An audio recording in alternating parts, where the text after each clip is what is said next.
The morning Colonel Mercer raised his hand in a salute, the entire training yard went silent. Not the polite silence of surprise. The deep, uncomfortable silence of men who have just realized they have been looking at something without seeing it at all. He was a 30-year veteran. 2 wars, 3 conflicts that never made the news and more classified briefings than he could count. He had buried friends and decorated strangers and shaken the hands of presidents. In all of that time, he had never once offered a salute to someone below his rank. Until that morning. Until her. But to understand what happened in that yard, you have to go back to the beginning. You have to go back to the truck. She arrived on a Tuesday in early October when the North Carolina air still carried the last warmth of summer, but the shadows already smelled like fall. Fort Bragg's Special Operations Training Center sat on the western edge of the installation, separated from the main post by 2 miles of pine forest and a security checkpoint that most visitors never reached. The facility didn't appear on public maps. The program it housed was by design invisible to the world outside its fences. The truck was a 1994 Ford F-150, the color of rust and old decisions. One taillight was held in place with electrical tape. The rear bumper had been dented so many times it had achieved its own abstract shape. When it rolled through the checkpoint and into the main lot, it moved with the slow dignity of something that has survived past the point where survival was supposed to be possible. Clara Voss stepped out. She was 34 years old, though she could have passed for younger or older, depending on the light. Small in the way that certain things are small, not fragile, not diminished, just precisely sized for what they need to do. Her jeans were clean, but worn at both knees. Her hoodie was the color that gray becomes after too many washes, no longer gray, just the memory of a color. Her boots were laced with the care you develop when laces are the only thing standing between you and a bad day. She stood beside the truck for 3 seconds, hands in her pockets, and looked at the yard. The yard was full of people this program was built to attract. Former college athletes, sons of generals, men who had trained at private facilities in Colorado and paid $12,000 for the privilege. They wore gear that cost more than most people's first cars and stood in clusters, sizing each other up with the practiced ease of people who had spent their entire lives being evaluated and found exceptional. Clara watched them the way you watch a river, not judgmentally, just noting which way the current moved. She reached into the cab and pulled out a backpack. One working strap, the other repaired with paracord, the knot tight and functional and entirely without vanity. She put it on, adjusted it once, and began walking toward the registration table. She was 6 steps from the truck when Ryan Holt stepped in front of her. Ryan was 26 years old and built like something engineered rather than born. 6'2", broad-shouldered, with the walk of a man who had never once doubted that whatever door he was approaching was meant for him. His father had retired as a brigadier general. His grandfather had served at Incheon. Military excellence was not something Ryan had discovered. It was something he had inherited, and he wore it the way the wealthy wear good watches, quietly, visibly, as a reminder of everything they don't need to prove. He did not step aside. He looked at Clara, looked past her at the truck, and made a sound that was almost a laugh. "You're in my way," he said. He walked through the space she was occupying his shoulder, connecting with hers hard enough to send her sideways. Her boot caught on the uneven concrete, and she went down on one knee. She did not fall. She caught herself with her left hand, palm flat on the ground, and held there for a moment, perfectly still, perfectly balanced, before she stood. Something fell from her pocket when she went down. A coin, silver or something that had once been silver. She closed her fingers around it before it finished spinning, the speed of the motion so complete it seemed involuntary, not a catch but a reflex, the kind built by repetition so deep it had passed below the level of thought. She slid it back into her left pocket without looking at it. She didn't need to look.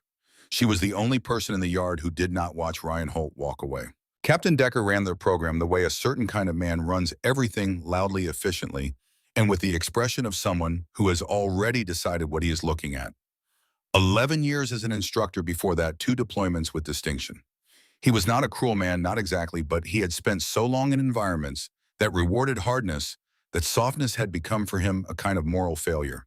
He stood at the front of the yard that first morning, the hands behind his back, and worked through the assembled group with a practiced eye. Most of what he saw he approved of. Big, fit, confident. Then his eyes found Clara. He was quiet for a moment. Did the supply crew get lost? The yard laughed. The easy, reflexive laughter of a group that has been given permission by someone with authority to feel superior. It moved through the assembled trainees like a wave finding no resistance. Clara looked at Captain Decker. She did not look away, did not look down, did not shift her weight or lift her chin or do any of the things a person does when they are deciding how to react to humiliation. She held his gaze with the patience of someone waiting for a bus that is always late. Decker was the first to look away. "Get in line," he said. "Don't slow us down." Clara got in line. Brittany Kane leaned to the man beside her, her voice pitched at the exact volume that carries without being traceable. "Gender quota," she said. "That's the only explanation." Brittany was 24 with a blonde ponytail that never seemed to move out of place and a smile that arrived on her face too quickly to be entirely genuine. She had 40,000 followers who watched her train, eat, wake up, and exist with the dedication of someone who had understood early that visibility was its own form of currency. She had never been in a room, physical or digital, where she was not at least partly performing. Around her, a few trainees glanced at Clara and then away the way people look at something uncomfortable in a public space. Registering it, cataloging it, moving on. Clara heard all of it. She gave no indication that she had. The mess hall that first evening was what mess halls always are, a room full of people performing their best versions of themselves for an audience of strangers. The trainees sat in clusters trading stories about their training records and physical benchmarks, the stories growing with each telling. Everyone was exceptional here. Everyone had done something nobody else in the room could quite match. Clara carried her tray to a corner table and sat with her back to the wall. Garrett Briggs found her in 4 minutes. Garrett was wiry and quick-eyed with the kind of intelligence that comes out sideways as humor, as mockery, as the ability to find the weakest point in a room before anyone else had finished scanning. He had grown up moving through systems efficiently and learned early that aligning himself with the powerful was easier than being powerful himself. He dropped his tray on Clara's table with a clatter designed to pull attention from nearby tables, and it worked. "Wrong place," he announced loud enough for the room. "Cafeteria's on the other side of post. Real soldiers eating here." Clara looked at him. She had a fork halfway to her mouth, and she set it down with the same unhurried deliberateness she brought to everything. "I'm eating," she said. Garrett grinned and he reached across and flicked the edge of her tray, not enough to overturn it, just enough to send a spoonful of food sliding onto the front of her hoodie. Phones appeared around the room. Recording. Clara reached for her napkin. She cleaned the front of her hoodie with slow, careful attention, the attention of someone performing a task that requires precision, not speed. Then she picked up her fork and took the bite she'd been about to take before the interruption. The laughter in the room was loud and then uncertain. She had not reacted in the way anyone expected. No anger, no embarrassment, no visible distress, just this unreadable stillness, sitting in the room like a stone in a fast current, everything moving around it, nothing moving it. Garrett stood there longer than he intended. Then he picked up his tray and walked away. Lee Harmon had been watching from 2 tables over. Lee was 28, quiet in the way that very observant people are often quiet, not because they have nothing to say, but because they are assembling information before they spend it. No family connections, no private coaching. Just a series of tests she had passed and doors that had opened because she knocked on them hard enough for long enough. She had been watching Clara since the parking lot. She had seen the coin fall and had noted the speed at which Clara caught it. She had observed that Clara was the only trainee who had not at any point looked at another trainee to check whether she was being watched. After the mess hall, Lee fell into step beside her. "They're going to keep coming," she said. "I know," Clara said. "Does it bother you?" Clara thought about it, which itself was unusual. Most people answer that question immediately and defensively. "No," she said. Lee looked at her for a moment. "Who are you, Cameron?" "Clara Voss," she said. "Trainee." She said it the way you say your name when your name is enough. They walked the rest of the way to the barracks in silence, and that silence was more comfortable than any conversation Lee had had since arriving. That first night after lights out, Clara sat on the edge of her bunk in the dark. Around her, 30-odd trainees pretended to sleep with varying degrees of conviction. She reached into the left front pocket of her folded jeans. The coin was small in her palm. Once silver, now worn smooth at the edges. The image on the front reduced by years of handling to a ghost of its original detail. A wolf's head rendered in careful lines that were disappearing 1 year at a time. She turned it over. The back was different. Someone had gone over the letters more than once, cutting them deeper than the original stamp, ensuring they would remain readable as everything else faded. D. Marsh never left behind. She looked at it for a long time. Then she folded her fingers over it, lay back on the thin mattress, and stared at the ceiling while the barracks settled into something like quiet. She did not sleep for a long time. But when she did, it was the way she did most things completely, without ceremony, leaving no trace that she had been anywhere else at all. The rifle disassembly drill came on the second morning. Sergeant Ellis ran it with the grim efficiency of a man who has watched 1,000 trainees fumble with a weapon they thought they knew. The parameters were exact: 2 minutes complete, disassembly, clean reassembled to military specification. Every component in the correct position. No shortcuts, no approximations. Most trainees had practiced this. Some had practiced it obsessively. When the stopwatch started, hands that had been steady in front of mirrors became uncertain in front of an audience. Ryan Holt went first. Fast, practiced, confident. He finished in 1 minute 43 seconds with a grin that said he already knew where his name was going on the board. Brittany finished in 1 minute 59, her face pale, hands shaking slightly on the last component. Then Clara stepped to the table. She looked at the weapon for 1 second. Then she began. There is a kind of physical knowledge that does not live in the brain. It lives in the hands and muscle and tendon, and the small bones of the wrist operating below thought, the way breathing operates below thought, automatic, precise, ingrained through repetition, so complete that the motion has become part of the person rather than something the person performs. Her hands moved like that, pin out, bolt carrier, parts arranged on the table in a precise grid, not approximately, not close enough, but exact.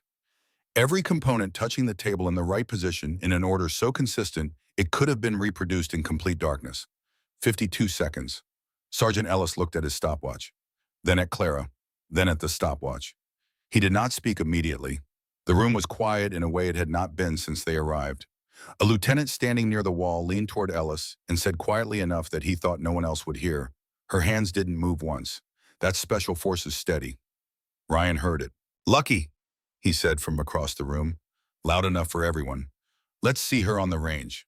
Clara stepped back from the table and wiped her hands on her pants. She did not look at Ryan. She did not look at anyone. The news of the drill moved through the facility the way surprising things move through closed communities, fast and growing at each telling. By dinner, it had become something else. By the next morning, trainees who hadn't been in the room were watching Clara with a new quality of attention. Not warmth, not respect, but a question had opened where there had been only a foregone conclusion. The navigation drill took them into the pine forest the following afternoon. Maps, compasses, a hard time limit. The trees were dense enough to turn the afternoon light green and strange, the ground uneven with roots and low undergrowth that punished careless movement. Garrett had been looking for a moment to perform for the trainees who mattered, and he found it when Clara stopped beneath a large pine to check her position. He came through the trees with 2 others, his voice carrying the brightness of someone doing something for an invisible audience. He grabbed the map from her hand and tore it in half. He threw the pieces into the wind with a performer's flourish. His companions cheered. Clara watched the paper scraps settle. Then she looked at Garrett with a face that gave him nothing. No anger, no distress, not even the satisfaction of visible injury. "Hope you know your way back," she said. She turned and kept walking. Same pace, same direction. Garrett stood in the trees watching her go, and for a moment his face did something complicated. Then one of his companions said something, and the moment passed, and he was performing again. 15 minutes later, Lee materialized from behind a tree at the edge of Clara's path and held out a folded replacement map without a word. Clara stopped. She looked at Lee, then at the map. She took it. "Thank you," she said. It was the first time she had thanked anyone for anything since arriving at Fort Bragg. Lee nodded and moved back into the trees. She was not smiling exactly, but there was something in her expression, a person who has found the answer to a question they had been quietly asking. Marcus Doyle found his moment during the night perimeter drill. The exercise was designed to test function under pressure, establish a defensive barrier in the dark under simulated conditions with instructors generating contradictory commands at intervals timed to prevent any steady rhythm of work. The point was to find out who could operate when everything that made operating easy had been removed. Clara worked alone, her hands moving steadily through the dark, securing the rope barrier with the same methodical care she brought to every physical task. Marcus watched from 20 feet away. He was wide, slower to move than Ryan, but harder to redirect, and he had the particular aggression of someone who needed witnesses for everything he did. He walked over and pulled the rope free from the anchor point with both hands. "Oops," he said. He tossed it into the mud. His group laughed. Clara knelt. She picked up the rope. She began again. Marcus waited until she had made real progress. Then he kicked dirt onto her hands, coating the rope in grime. She stopped. She stayed in the kneeling position and looked up at him. The look was not threatening, not loud, not performing anything for anyone watching. It was the look of a person who has arrived at a very specific place inside themselves and is now waiting for an interruption to finish. "You done," she said. Marcus blinked. He laughed it off and walked away faster than he had intended. When the drill ended and scores were tallied, his own barrier had come loose during the exercise, costing his group points. No one had seen Clara anywhere near his section. Lee, watching from her post across the yard, but allowed herself a very small smile. The long-range shooting qualification came on the fourth morning. 5 shots, 400 meters. 5 hits required, or your file moved to a different pile. The qualification carried the absoluteness that certain military programs use when they want certainty, not just that you can shoot, but that you can shoot when everything is riding on it. The trainees lined up at the firing stations with focused energy. Wind checks, scope adjustments. The calculations of people who had trained for exactly this and were suddenly less certain whether training was enough. Brittany shot first. 2 misses. Her face, when she stepped back, was the color of old concrete. Ryan managed 4. He walked away with his jaw set. Clara stepped to her station. She looked downrange. She adjusted nothing. No scope correction, no deliberate wind calculation, no visible preparation beyond the saddling of someone taking a familiar seat. She put her eye to the scope, found her position, and shot. 5 times, 5 hits, dead center each one. The spacing between reports was perfectly even. No hesitation between shots, no adjustment, no visible effort. The range officer stared at the target display. Then he walked to Clara's station and picked up the rifle. He examined it slowly. He looked through the scope, tilted it toward the light, turned it over in his hands with the attention of a man trying to understand what he is seeing. He set it on the table. "Your sight is misaligned," he said, addressing the assembled trainees rather than Clara alone, because what he was about to say needed witnesses. "Significant defect. Should have thrown every shot by at least 8 inches at this range." He paused. She compensated every single shot without stopping to measure. She knew it was off and adjusted by instinct alone. He shook his head. "That's not luck," he said half to himself. "That's pure skill." From the covered platform at the north end of the range, Colonel Mercer turned to his aide. "Who trained her?" he said. His voice was quiet, but it carried something his aide recognized, not curiosity. Something more precise. Something closer to recognition, the way a man sounds when a rumor he has carried for years suddenly has a face. "Nothing in her file, sir," the aide said. "I looked twice." Mercer watched Clara step away from the firing line. His expression went very still. "Look again," he said. On the 4th night, Ryan Holt walked to Clara's bunk before lights out. He stood at the end of it and looked at her with the assessment of someone who has decided what they want from an interaction before the other person has had a chance to speak. "Tomorrow is the combat sim," he said. "I requested you specifically." Clara was sitting on the edge of her bunk. Her right hand rested on her left leg just above the pocket. "You don't want to do that," she said. He laughed, the sharp sound of a man who has heard something he finds easy to dismiss. "I've been waiting for you to say something confident." He tilted his head. "Let's see if you can back it up." He walked away. Clara watched him go. Then she looked at her right hand resting above the pocket, above the coin, above the letters she did not need light to read. D. Marsh never left behind. She was here because someone at a level above Mercer's had decided this institution needed evaluation from the inside, an evaluation that required someone who could receive the treatment she had been receiving without revealing the thing that would stop it. She was here for reasons that had everything to do with what she carried and nothing to do with what anyone in this facility would ever be told. She closed her eyes for a moment. From 2 bunks over, Lee was watching her, not intrusively, not with the gaze of a puzzle being worked, but with the attention of someone who understands that what they are looking at matters and cannot be rushed. Clara met her eyes. Lee nodded once. The kind of nod that says, "I see you." Not what you show, what you are. Clara said nothing. She lay back on the thin mattress and looked at the ceiling while the barracks settled into its night sounds. Tomorrow something was going to break open that could not be put back. She had known it since she arrived. She had counted the hours, absorbed every shove and every empty bottle, and every voice raised at her back, not because she had no choice, but because her purpose required her to receive all of it without flinching. But there are things you prepare for, and things you cannot prepare for even when you know they are coming. The coin pressed warm against her palm. She had been carrying it for 5 years. She still did not know if she was carrying it as a reminder or as punishment. Maybe in the quiet just before sleep took her, there was no difference.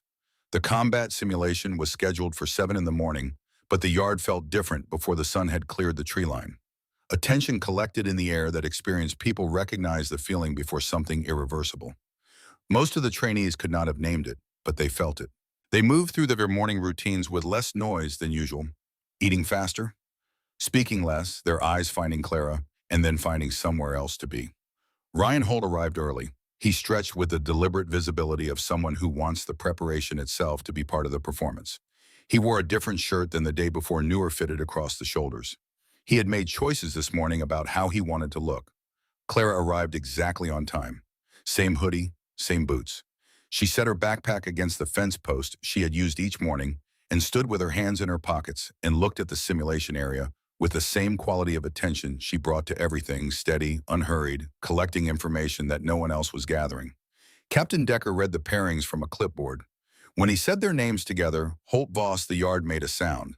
Not loud, collective. The sound of people bracing for something they didn't want to miss. Ryan looked across the yard and smiled. Clara did not look at him. They watched 4 other matches before their turn. The bouts were competent, occasionally impressive, and almost immediately forgotten because everyone's attention was already on what was coming. Lee watched Clara during the wait. Clara's hands stayed in her pockets. Her breathing was even. At one point, she tracked a hawk crossing the pale sky above the pine line, following it until it dropped behind the trees, then returned her attention to the yard without ceremony. Lee had been in rooms with dangerous people before. She knew that danger rarely announced itself. The people who had frightened her most in her career had never looked frightening. She did not know precisely what she was looking at when she looked at Clara Voss, but she knew the category. Decker called their names. Ryan crossed the distance between them in a way that was not quite a walk. It was the motion of something that had decided. He stopped 2 feet away and looked down at her and let the silence build the way a person does when they want you to feel the size of what is about to happen. Clara looked up at him. Her face gave him nothing. He moved fast. Faster than the situation required because he had been waiting for this, and the waiting had built something that needed releasing. Both hands went to her hoodie at the collar. He drove forward and back simultaneously, using his full weight and reach to pin her against the padded wall of the simulation area. The impact was hard enough to knock air from her body, not a cry, just the sound of breath leaving under pressure. Her boots left the ground briefly. And then as he leaned in, as his hands tightened on the old fabric, as the yard erupted in the sound of a crowd that has seen what it came to see, the hoodie tore. The material was old. It gave way at the seam along the left shoulder, the fabric splitting and falling open, and the morning light came through, and what the morning light found changed the temperature of everything it touched.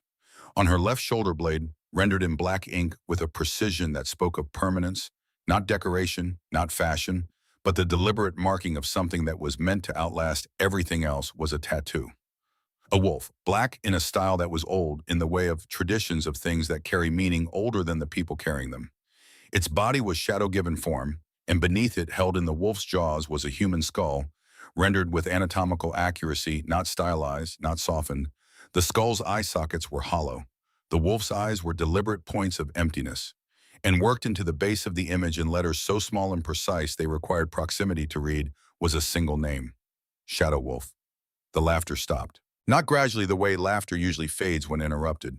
It stopped the way sound stops when a door slams shut, instantly, completely, leaving a silence that felt pressurized, as though the air itself had become denser and harder to move through. Ryan's hands were still on the torn fabric. His face, which had been carrying the satisfaction of a man finishing something easy, had gone very still. He stared at the tattoo the way you look at something you don't yet understand, but already know is important. Brittany's phone was up and recording. Her thumb hovered over the screen and did not move. Garrett had taken a step forward without realizing it. Marcus stood motionless near the fence. Captain Decker, at the edge of the simulation area with his arms folded, had unfolded them.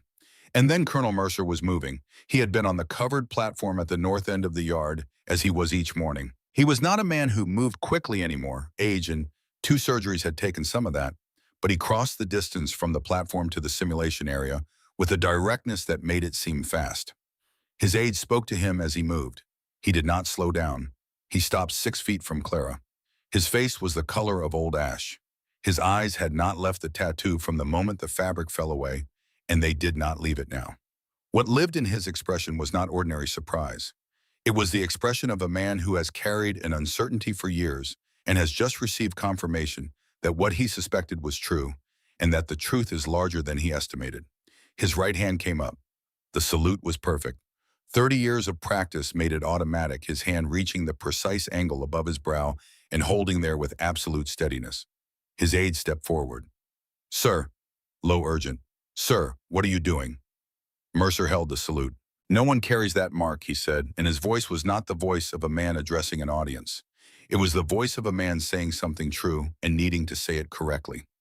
"No one carries that mark unless Shadow Wolf gave it to them personally." He paused.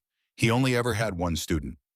The wind through the pines at the perimeter fence was the only sound in the yard. Ryan's hands released the fabric. He stepped back. His body was making a decision his mind had not yet caught up with. Mercer spoke without lowering his hand. He spoke about a unit that appeared on no organizational chart. Operations assigned no case numbers until years after they concluded if they were assigned numbers at all. A man who selected individuals rather than units, who evaluated a single candidate over years of observation rather than weeks of testing, who marked that candidate with this specific image, not as a decoration but as a certification, a statement in permanent ink that this person had been held to the most demanding standard he knew and found more than sufficient. He spoke about a classified operation in Afghanistan. September 2014. An entire unit declared killed in action in a mission so sensitive that most people with sufficient clearance to know it existed were still uncertain it had actually occurred. "That operation," Mercer said, "is classified above my level, but I know what I'm looking at." He did not lower his salute. Clara acknowledged it with a slight nod. Mercer brought his hand down. He looked at the people assembled around him, at the phones and the open mouths, and the faces cycling through expressions they couldn't settle, and then he looked back at Clara, and he asked his question the way he would have asked it of anyone who had come back from somewhere that not everyone came back from. "How many made it back?" he said. Simple question. The kind that contains inside its simplicity the full acknowledgement that asking it is already a recognition that the answer will cost something. Clara looked at him. Her right hand moved to her left pocket. Not a search, she knew exactly where it was because it was always exactly where she put it. Her fingers closed on the coin, and she brought it out and held it on her open palm, then turned it over. The back caught the October light. D. Marsh never left behind. "One didn't," she said.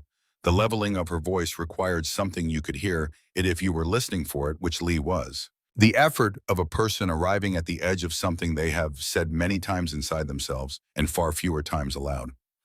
"Danny Marsh," she said, 23 years old. "I was supposed to cover his exit point. I made a different tactical call." She stopped. The pause was the kind where a person reaches the limit of what language can carry without breaking. He trusted that call. The coin sat in her palm. Mercer looked at it for a long moment. Then he looked at Clara, and what was in his face was not the formal condolence of a commanding officer. It was the simple human acknowledgement of a man who has lost people and knows precisely what that losing costs. "I'm sorry," he said. Clara closed her fingers over the coin. Something moved across her face, a change so small it was almost invisible, a brief softening around the eyes that came and was gone, almost before it arrived the way a flame bends in a wind and then straightens. But it was there. Lee saw it and understood that she was watching the only moment in 5 days that anything had been allowed to reach the surface. Ryan Holt stood 10 feet away. He had not moved since releasing the fabric. His arms hung at his sides, and his face had been doing something complicated for the past 2 minutes, cycling through expressions that could not quite resolve. He was looking at the coin in Clara's closed hand. His father had been a decorated officer. His grandfather had served at Incheon. He had grown up in a family where military worth was discussed the way other families discussed money constantly, with reverence as the fundamental measure of a man's value. He had spent his entire life chasing a standard that moved away from him as he approached it. Every person he had diminished to feel adequate, every display of dominance in this yard, and every yard before it, all of it had been the motion of a man running towards something he could not quite reach. And this woman whom he had shoved in a parking lot 4 days ago was standing in the morning light with a coin in her fist that contained more of what he'd been chasing than he would accumulate in his entire career. He looked at the tattoo on her shoulder. He looked at the coin. Something broke through his expression. Not remorse, not yet. The precursor to remorse. The pain of a person who has just understood the size of his error and has not yet found language for it. He stepped forward. His jaw was set, his shoulders back. In whatever he was feeling, he was converting through long habit into the only language he had for difficult emotions, aggression. "I don't care what tattoo you've got," he said. His voice was too loud and he knew it. I don't care about the coin or the stories. You want respect in this yard, you earn it the way everyone else earns it. He moved into a fighting stance, old reflex taking over where conscious thought had faltered. Come on, Voss. Prove it. Mercer said his name in a warning tone. Ryan ignored it the way he had always ignored better warnings from more significant people because until now, the consequences had never been sufficient to require otherwise. Clara looked at him. She put the coin back in her pocket. She did not adjust her stance or raise her hands or step back or step forward or make any preparation that would indicate she was ready for what was coming. She simply stood the way she had been standing, the torn hoodie hanging from one shoulder, the morning light across the tattoo on her back, and looked at Ryan Holt with the expression of someone who has already calculated the outcome and is waiting for the other party to catch up. If that's what you want, she said. She said it quietly. The yard had been quiet long enough that everyone heard it exactly. Ryan charged. He came fast and direct, throwing his right hand first, a large motion built on reach and power, and the accumulated confidence of a man who had won most of the physical confrontations in his life. The punch was designed to end things quickly and restore in front of every witness in this yard what he understood himself to be. Clara moved. Not dramatically, not the sweeping motions of trained fighters in films. She simply was not where she had been. Her head moved by the minimum distance required not an inch more, and Ryan's momentum carried him forward into empty air. He recovered fast because he was good, and he came back immediately with a left hook, then a right cross, then a combination that should have been sufficient to overwhelm anyone who was not precisely what Clara was. She was not overwhelmed. She moved around his attacks the way water moves around rocks. Not fighting the current, not redirecting it, simply not being where the force was going. Her footwork was small and nearly invisible. She covered distances that should have required larger movements with adjustments, so economical they barely registered as motion. Ryan threw 10 punches. None of them found her. He was breathing hard now. The certainty was leaving his face the way water leaves a cracked container. Slowly at first, then faster, then completely. His punches were widening. His footwork was deteriorating. He had been running on confidence, and the confidence was gone, and without it, he was discovering that effort without target is only exhaustion. He swung again. He overextended his weight, shifting too far forward, his guard opening his right side exposed for the fraction of a second. That was all the fraction of a second needed. Clara stepped inside his reach. What happened next took less time than it takes to exhale. Her right arm went up and around his neck from the side.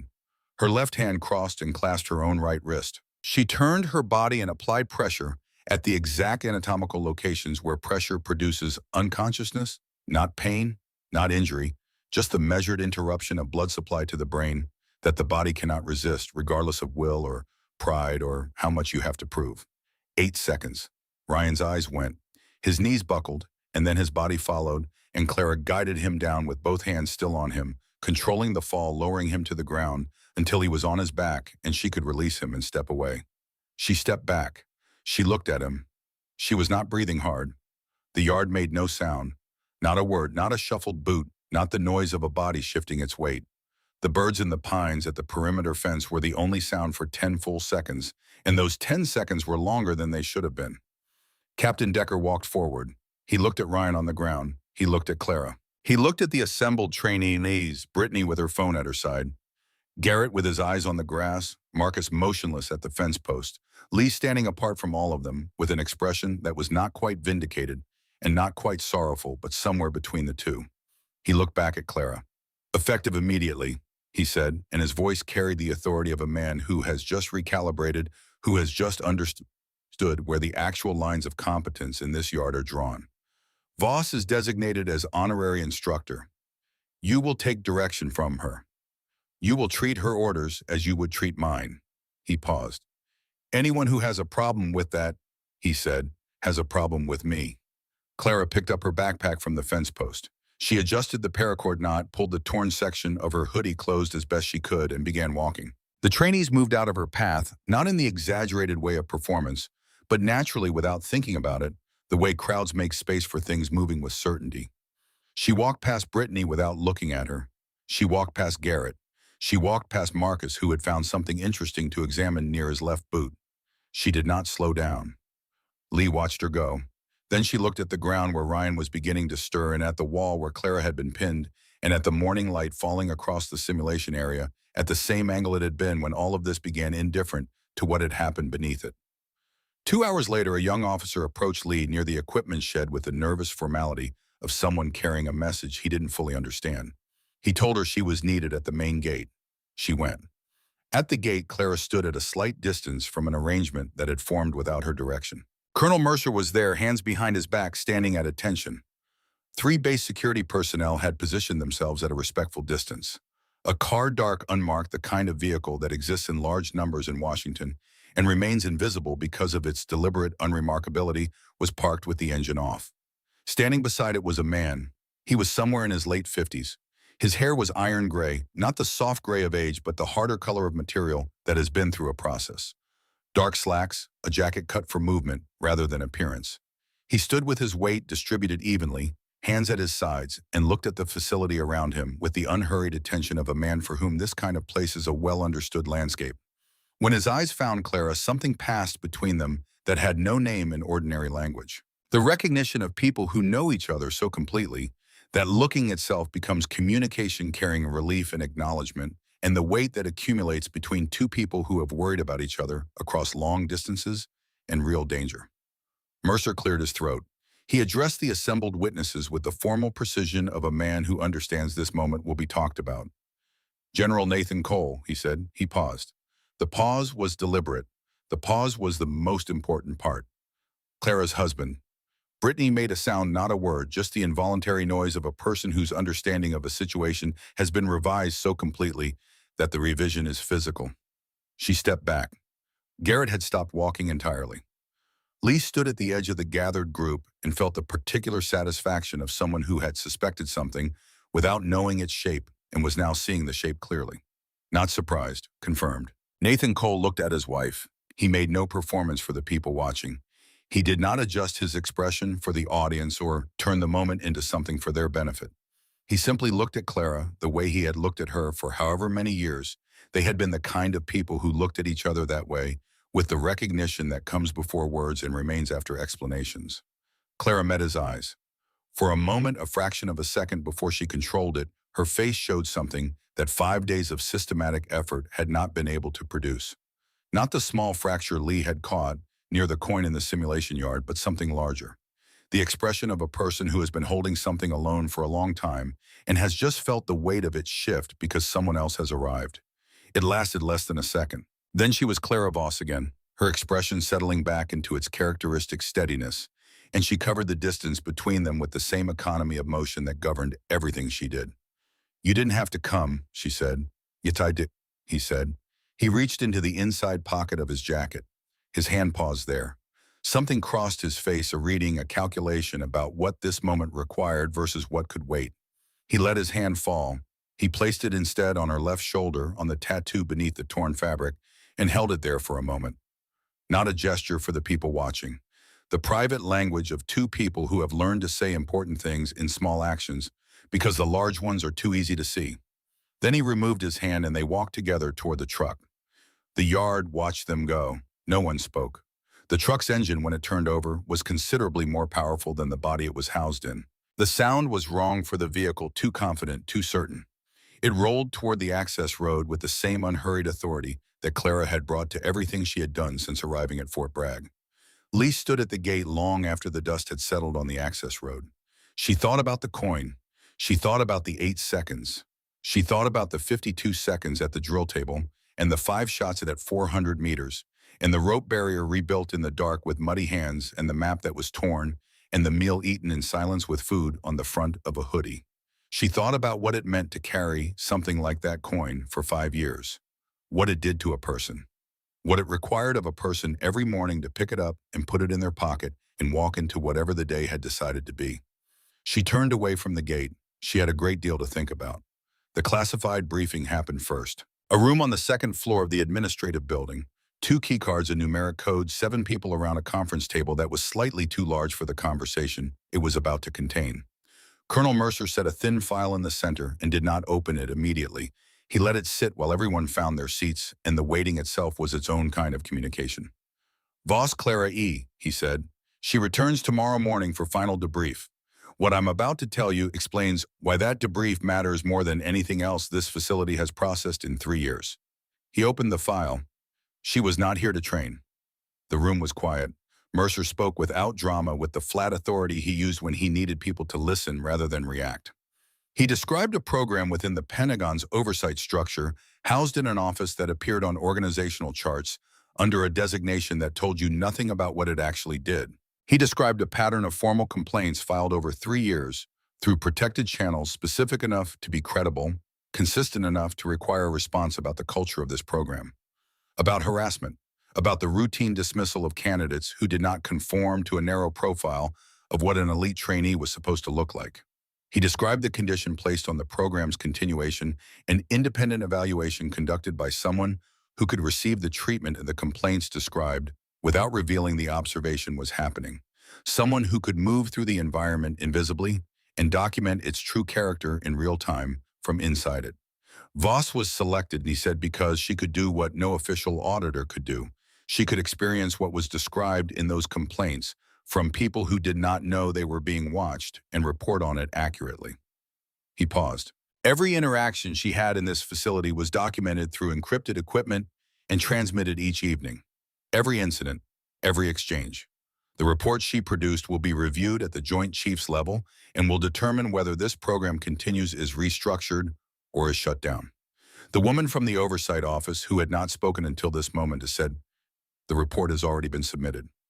Everyone looked at her. "It was transmitted the morning she left," she said. Her recommendation was continuation with mandatory restructuring.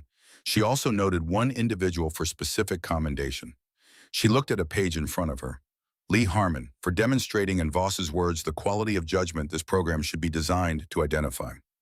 Mercer closed the file. "If anyone in this room," he said, "is wondering why a woman in a worn hoodie and old boots was treated the way she was treated, here the answer to that question is the reason we are having this meeting."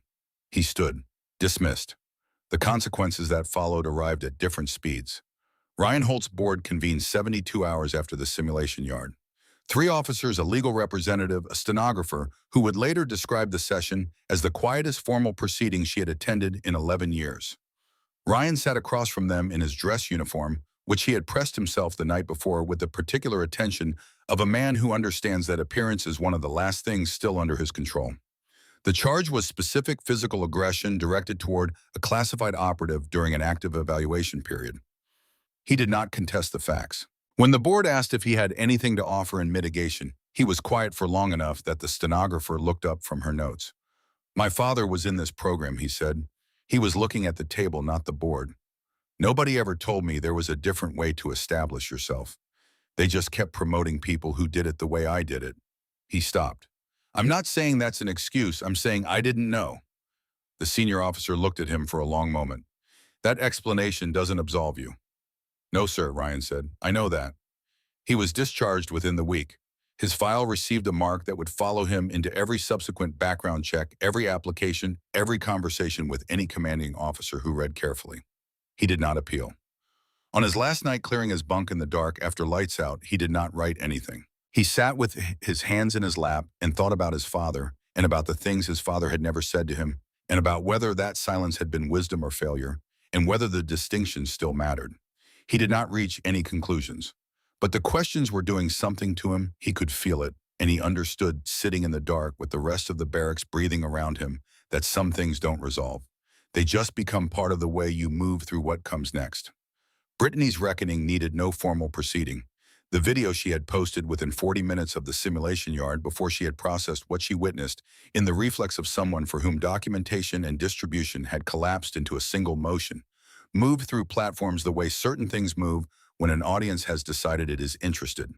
By evening, it had been viewed by people with no connection to military matters, but considerable interest in what the footage implied about the woman who had filmed it. Comments accumulated. Screenshots were taken.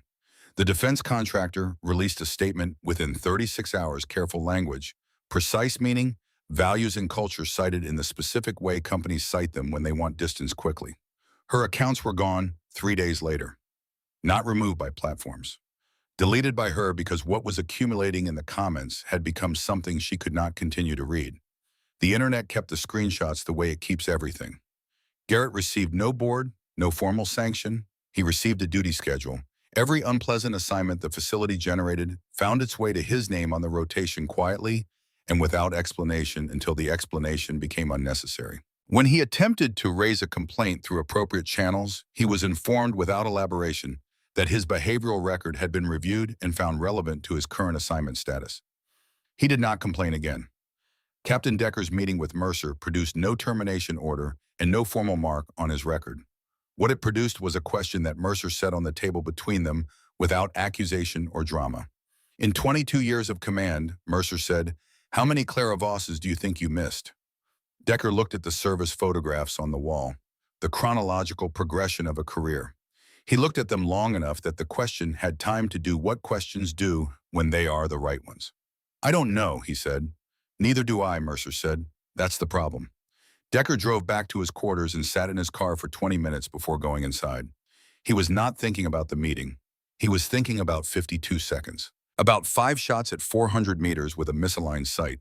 About what it costs a person, what it costs this specific person to absorb 5 days of what she absorbed without once reaching for the thing that would have stopped it.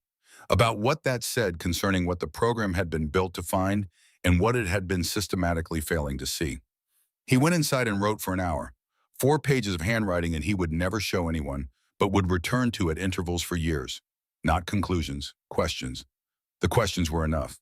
The morning after the briefing, Clara came back. She parked the old truck at the same spot, walked through the same checkpoint, and came through the equipment yard at the same pace she had used every morning since arriving, as if the departure and the return were simply parts of the same continuous motion.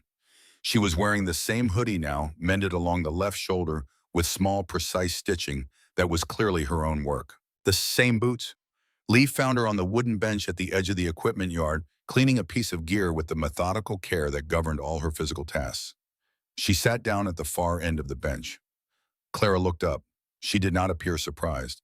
They sat for a moment without speaking.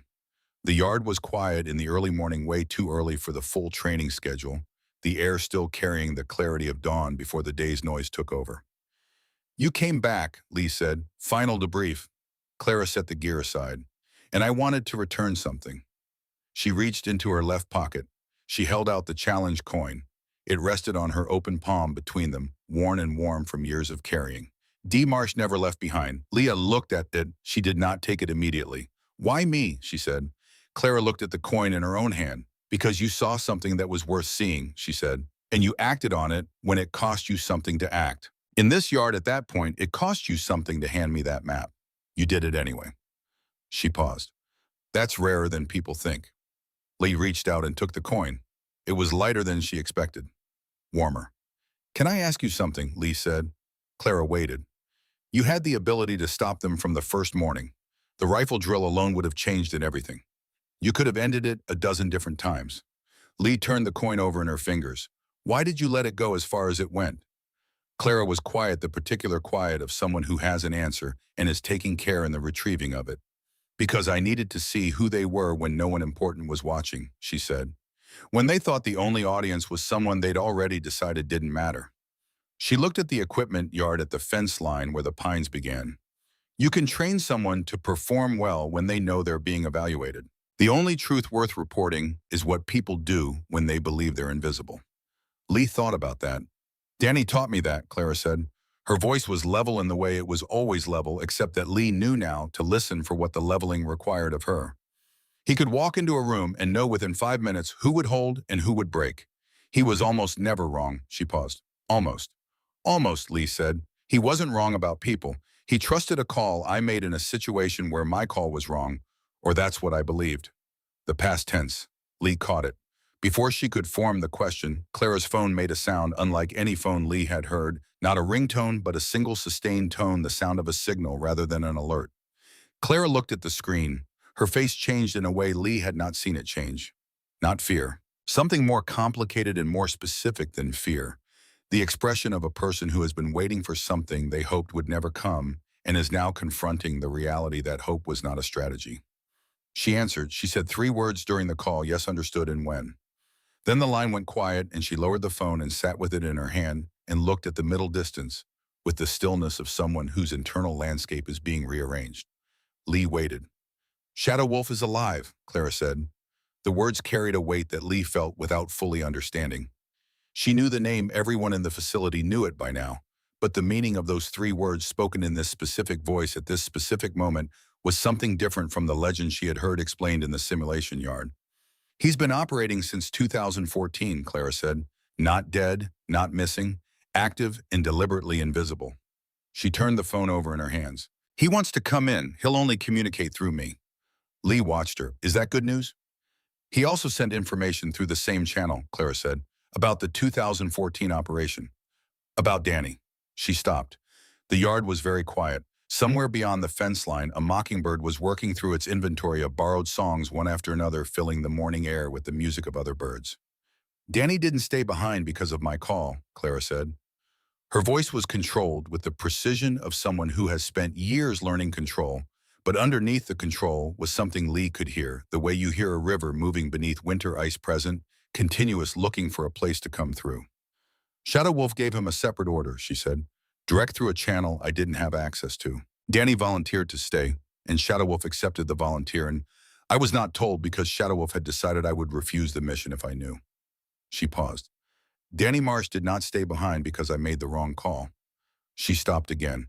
The next words came slowly with the weight of something that has been believed for a long time and is being set down carefully.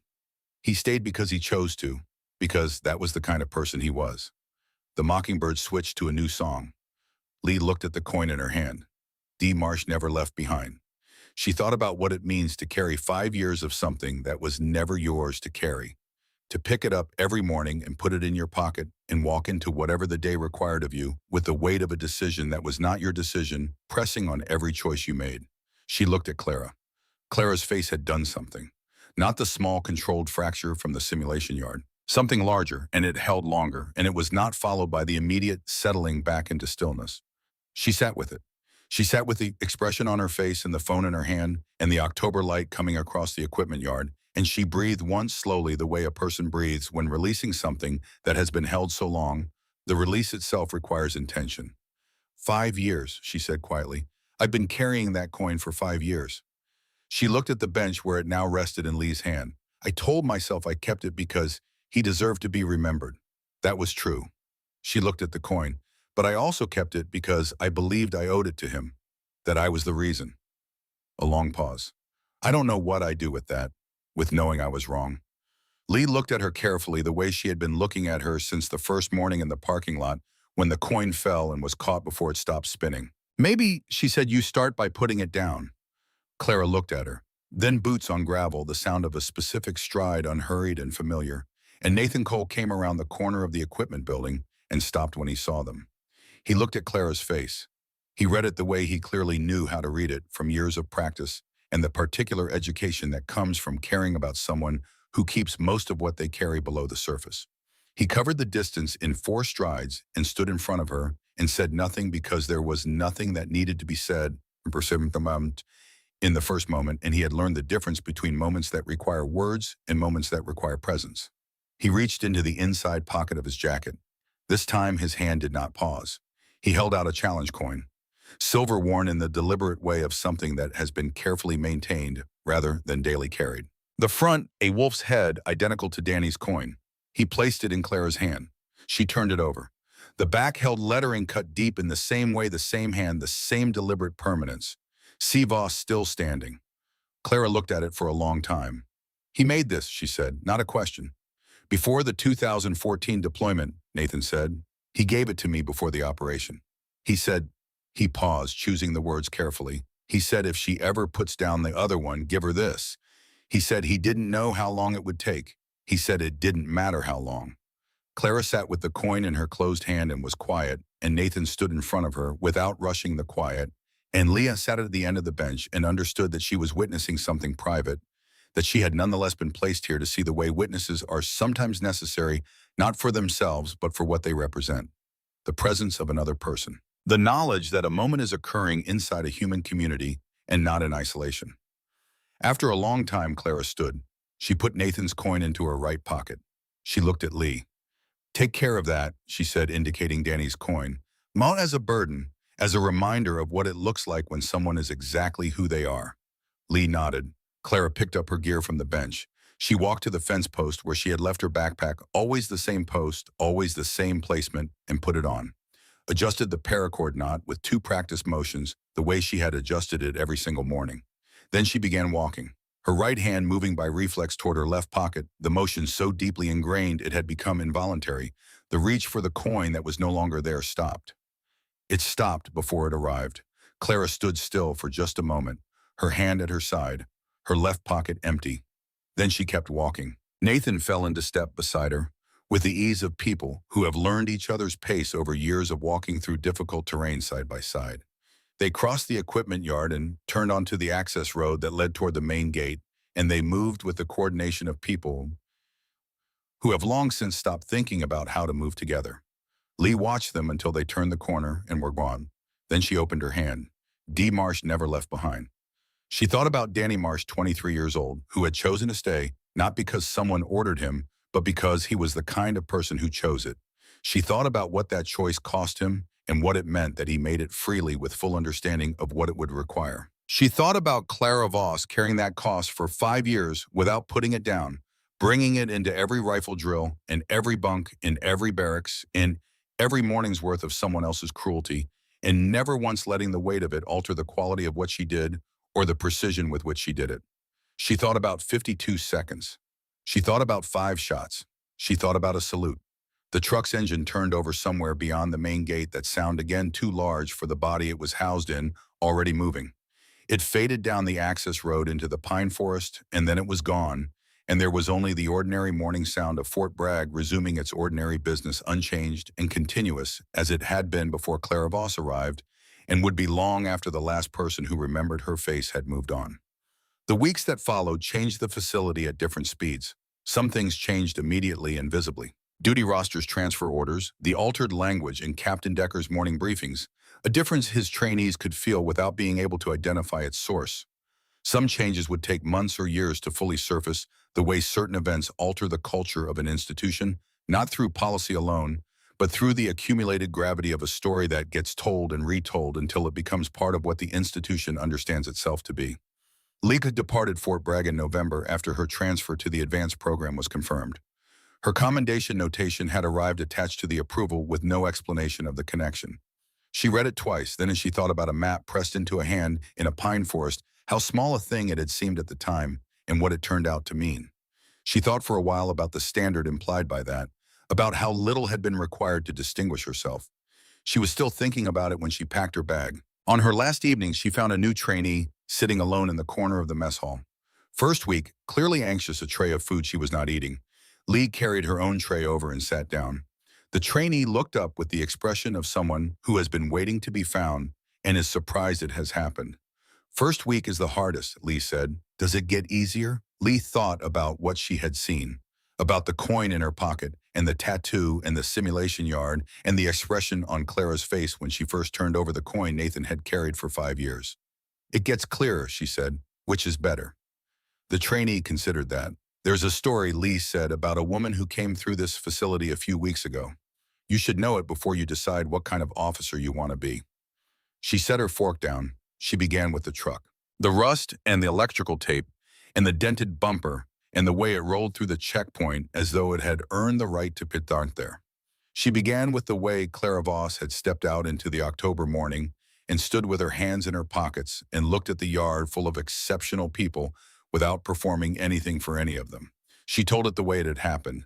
She told it the way things should be told when they are true, and the truth of them matters not to entertain, not to deliver a lesson, but to offer the listener something they can carry forward, something real and earned and worth the wait. Outside the mess hall windows, the North Carolina evening was coming down through the pines at the perimeter, turning the air the color of old photographs. The base was settling into its night routine, the particular sounds of a place that does not fully sleep, that keeps its watch in the dark as a matter of practice, as a matter of being exactly what it is. Lee talked. The trainee listened. And somewhere on a highway moving west through the darkening country, an old truck with one working taillight carried 2 people toward whatever came next. A woman with an empty left pocket and a new coin in her right, and a man who had kept that coin for 5 years against the possibility of this exact night, this exact road, this exact quality of forward motion, what it looks like when something held too long is finally irreversibly released. The coin in Lee's pocket was warm from her hand. She had carried it for 3 hours and already it had weight. Not the weight of metal, the other kind. She thought she was beginning to understand.